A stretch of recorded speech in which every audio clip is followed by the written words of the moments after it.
गांव राहड़ा की चौपाल में शून्य बजट पर प्राकृतिक खेती पर प्रधानमंत्री नरेंद्र मोदी के संबोधन को किसानों ने सुना। करनाल जिले के गांव राहड़ा की बीच वाली चौपाल में शून्य बजट पर प्राकृतिक खेती को लेकर किसानों द्वारा एक बैठक का आयोजन किया गया, जिसकी अध्यक्षता भाजपा किसान मोर्चा के जलमाना मंडल अध्यक्ष विजय राणा ने की, जिसमें दर्जनों किसानों ने भाग लिया। बैठक में किसानों ने शून्य बजट पर प्राकृतिक खेती पर प्रधानमंत्री नरेंद्र मोदी के संबोधन को सुना और आगे रसायन खेती को छोड़कर शून्य बजट की प्राकृतिक खेती करने का संकल्प लिया। वहीं इस अवसर पर आज भाजपा किसान मोर्चा के जलमाना मंडल अध्यक्ष विजय राणा ने कहा है कि प्रधानमंत्री नरेंद्र मोदी द्वारा देशवासियों को शून्य बजट की प्राकृतिक खेती करने के लिए किसानों को प्रेरित किया जा रहा है, जो किसानों के लिए बहुत ही लाभदायक है। उन्होंने कहा है कि प्रधानमंत्री नरेंद्र मोदी ने कुरुक्षेत्र विश्वविद्यालय का उदाहरण देते हुए देश के किसानों को प्राकृतिक खेती करने का आह्वान किया। विजय राणा ने कहा है कि आज शून्य बजट पर प्राकृतिक खेती पर प्रधानमंत्री के संबोधन को किसानों ने बड़े ध्यान से सुना और आगे प्राकृतिक खेती करने का संकल्प लिया। इस मौके पर चौपाल में दर्जनों किसान मौजूद रहे। नमस्कार जी, सारे भाइयों को राम राम। आज माननीय प्रधानमंत्री श्री नरेंद्र मोदी जी द्वारा जीरो बजट पर प्राकृतिक खेती कैसे की जाती है उसके बारे में वर्णन किया गया। उनकी पूरी टीम ने, जैसे हमारे गुरुकुल में जो खेती हो रही है प्राकृतिक तरीके से, कैसे किसानों की जो आय है उसको कैसे बढ़ाया जा सकता है, कि हम जो जहरीले इससे भोजन से कैसे बच सकते हैं, कैसे अपने परिवार को बचा सकते हैं, इन सभी के बारे में माननीय प्रधानमंत्री श्री नरेंद्र मोदी जी ने विस्तार से चर्चा की। उन्होंने बताया कि किस प्रकार से जो हम अपनी मिट्टी का जीवाश्म कार्बन है, जो ऑर्गेनिक कार्बन बोलते हैं, उसको हम कैसे बढ़ा सकते हैं ताकि जो हमारा जो फसल है वो ज़्यादा उत्पादन ले सके। केचुए के महत्व के बारे में बताया भी, प्राकृतिक खेती में जो हमारा केचुआ होता है वो किस प्रकार कार्य करता है, किस प्रकार हमारी जो भूमि की फर्टिलिटी को बढ़ाता है, जिससे कि उपजाऊ शक्ति बढ़ती है।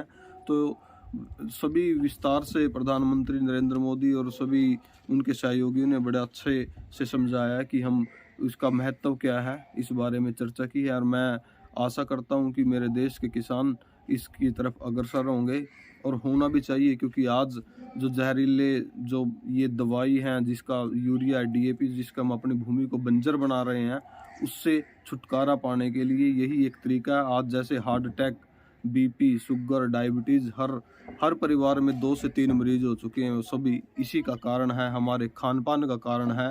क्योंकि जैसा एक कहावत है हमारे हरियाणवी में, जैसा होगा अन्न वैसा होगा मन। और आप देख लो, अन्न यदि हम ये विषैला खाएंगे तो हमारा मन भी विषैला हो जाता है। तो इसलिए स्वच्छ और साफ अन्न खाएंगे और भोजन अच्छा करेंगे, सब्जी अच्छी खाएंगे तो हम शांत रहेंगे, अपने परिवार में खुशहाली रहेगी, बच्चे स्वस्थ रहेंगे, मन खुश रहेगा, बड़े खुश रहेंगे तो मन खुश रहेगा। तो मैं आशा ही नहीं, पूरी उम्मीद है कि मेरे देश के किसान, और ज़्यादा संभव ना हो सके वो धीरे धीरे शुरुआत करें, 1 एकड़ में शुरुआत करके देखें, उसके बाद 2 एकड़ में करें। मैं खुद अपनी 12 एकड़ में ऑर्गेनिक खेती करता हूं और उसका उत्पादन जो रासायनिक खेती से उससे ज़्यादा होने लग गया है। तो इसलिए अपने परिवार को इन गंभीर बीमारियों से बचाने के लिए, डॉक्टरों से पीछा छुड़ाने के लिए, और अपने आयुर्वेद पे आएँ और अपनी जो जीरो बजट प्राकृतिक खेती है, माननीय प्रधानमंत्री श्री नरेंद्र मोदी जी का मैं दिल की गहराइयों से धन्यवाद करता हूं, उनको नमन करता हूं कि उन्होंने एक बहुत अच्छा सराहनीय कदम उठाया, जिससे कि किसानों की आय और उनका स्वास्थ्य और उनका परिवार बच सके। धन्यवाद।